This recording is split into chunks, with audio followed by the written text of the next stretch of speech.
So the iPhone 12 is one of those products that basically just come and go. It seems like every other year, there's like a brand new thing about these iPhones that basically some people either talk about a lot or we kind of realize that, hey, these iPhones really aren't that great anymore and there's kind of some issues going on with them. This particular leak though, and this particular, I wouldn't say problem, but issue that we're kind of getting is within iOS 17.2. Now, iOS 17.2 is this new update that's going to be coming out very, very soon for a ton of developers out there. And the thing with iOS 17.2 is that this is a very, very good version of software. You know, I'm sure every single person out there is going to basically be able to install iOS 17.2, and the iPhone 12 is one of those products that's going to be getting these features. Now, why is this particular iPhone? You know, why is this one the one that stands out the most? Well, if you think about it, the iOS 17.2 update brought a particular cool feature for the iPhone 14 and the iPhone 13. Now, these particular features were essentially that brand new feature, which allowed us to get Qi2 wireless charging. So if you had an iPhone 13 and 14, you were basically getting an iPhone that is now going to be able to get a little bit faster wireless charging, which I think is very cool. Is it a reason to go ahead and buy these iPhones?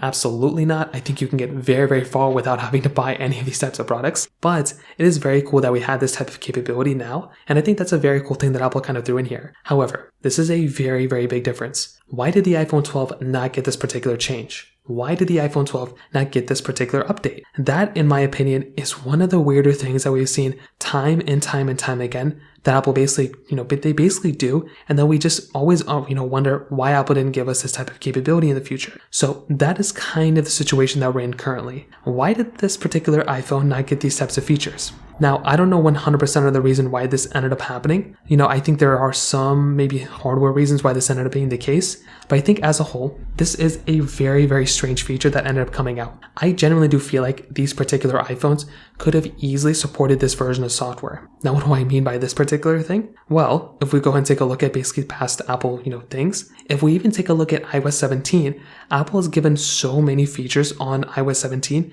to these particular products, which was really cool. I mean, almost all iOS 17 features were basically focused on this particular version of software. But why didn't this version of software, give us the Qi2 wireless charging on these iPhones? I'm not really 100% too sure. I'm going to keep my eye on exactly why this ended up being the case. I feel like it was a very, very strange thing that Apple ended up doing here. So I'll keep an eye on, I'll kind of see what happens, but that kind of covers it up here. If you have any other thoughts or questions, let me know in the comment section below. Hit the like button, that means so much, but definitely hit that subscribe button. More importantly than everything else, I love every single one of you guys. Hopefully I'll catch you guys in the next video. Peace out till then.